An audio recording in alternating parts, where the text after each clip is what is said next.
မင်္ဂလာပါချစ်ခင်လေးစားအပ်သောမြမတက်ကြဝါသနာရှင်များခင်ဗျာကျွန်တော်ကျက်ပညာများကြီးခိုင်ပါကျွန်တော်ရဲ့ကျက်ပညာများကြီးခိုင် official YouTube channel လေးကနေမြမတက်ကြဝါသနာရှင်ညီအကိုတွေကိုကြိုဆိုလိုက်ရပါတယ်ယနေ့မြမတက်ကြဝါသနာရှင်ညီကိုတွေကိုကျွန်တော်ပြန်လည်မျှဝေပေးချင်တာကတော့အတွက်ပွင့်ကျူးဆိုသည့်ကြက်အကြောင်းဖြစ်ပါတယ်မြမတိုက်ချက်တွေမှာအတက်မပါတာကိုဟိုင်းချက်ဟု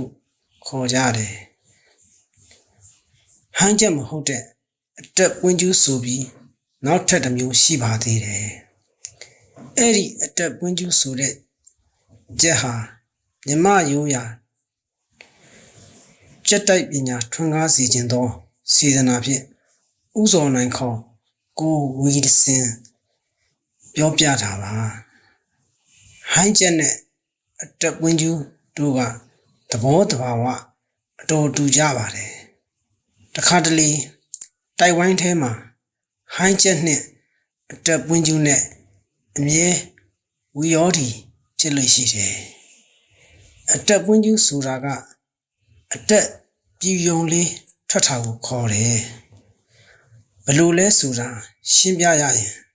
အတက်မြစ်ဆန်လောက်လေးပဲထွက်ပြီးအလွန်မာကြောနေတတ်တယ်ဘာနဲ့တူတယ်လဲဆိုမှန်ဖြတ်သမားသုံးလက်ကင်အတန်မှာတက်ထားတဲ့စိန်လေးနဲ့တူမယ်ဘာကောင်းမလဲဆိုတော့တိုက်ဝိုင်းမှာဟိုင်းချက်နဲ့အတက်ဝင်းကျူးချက်တွေက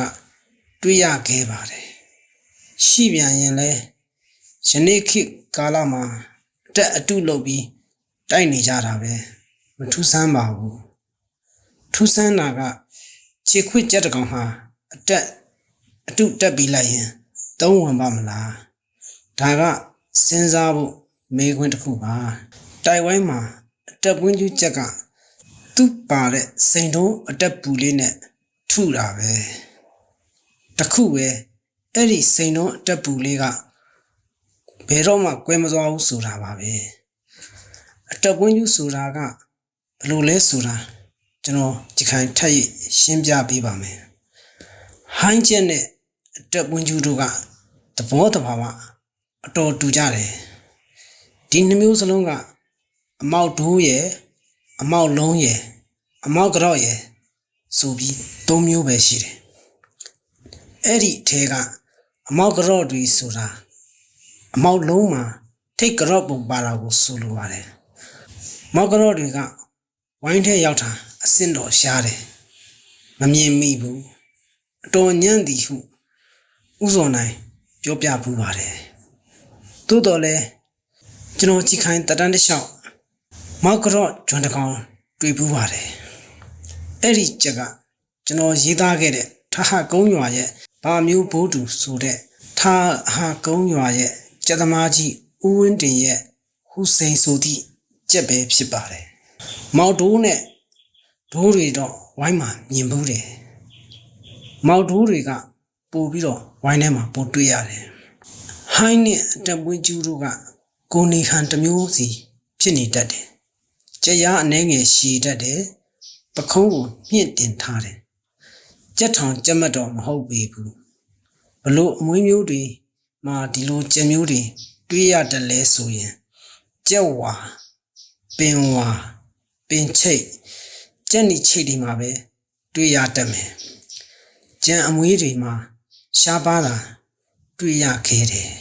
တရဝါတိုင်းကိုတဘာဝတရားကမိမိကိုယ်ကိုခုခံကာကွယ်မှုဖန်တီးပေးထားတတ်တာပဲ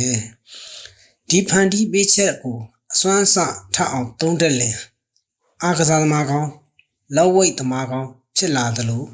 ကြက်တွေမှာလည်းကြက်ကောင်းဆိုတာဖြစ်လာကြတာပေါ့အတက်မထွက်တဲ့ဒိုးတွေအတက်မကြစ်ဆန်လောက်အတက်ပွင့်ကျူးတွေကိုလည်းတဘာဝကကာကွယ်ဖို့အစွမ်းပေးထားတာပဲဟိုင်းတွေကိုလည်း သူတို့ရဲ့မာနေတဲ့အနှောင့်နဲ့ခြေနဲ့တဘာဝကအစွမ်းပေါ်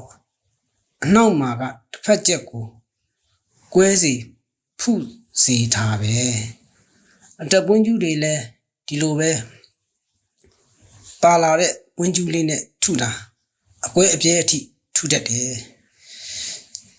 ထိုနှမျိုးစလုံးမှာခြားသောချက်တွေလိုပါပဲခွလန်းကောင်းချက်ကောင်းတွေရှိတတ်တယ်လို့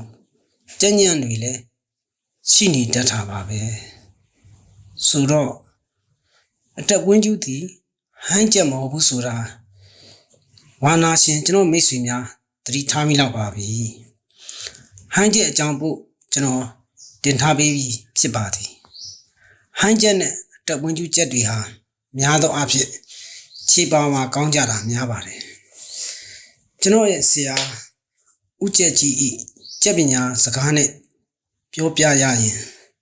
တင်တို့ပြောနေကြခြေဆိုးသည့်ကျက်ဆိုတာဟိုင်းကျက်နှင့်အတက်ပွင့်ကျူးကျက်နှမျိုးမှလွဲ၍အခြားမရှိခဲ့ရင်လေ၎င်းဟိုင်းကျက်နှင့်အတက်ပွင့်ကျူးကျက်နှမျိုးကိုဘယ်တော့မှမမီနိုင်ပါဒီဗီဒီယိုလေးကိုအစအဆုံးနားဆင်ပေးမှုအတွက်ကျေးဇူးတင်ရှိပါတယ်ကျွန်တော်ကျက်ပညာများကြီးခိုင်ဖြစ်ပါတယ်ကျွန်တော်တို့နောက်တစ်ခေါက်ကျက်ပညာများဗီဒီယိုမှာပြန်ဆုံကြပါသေးတယ်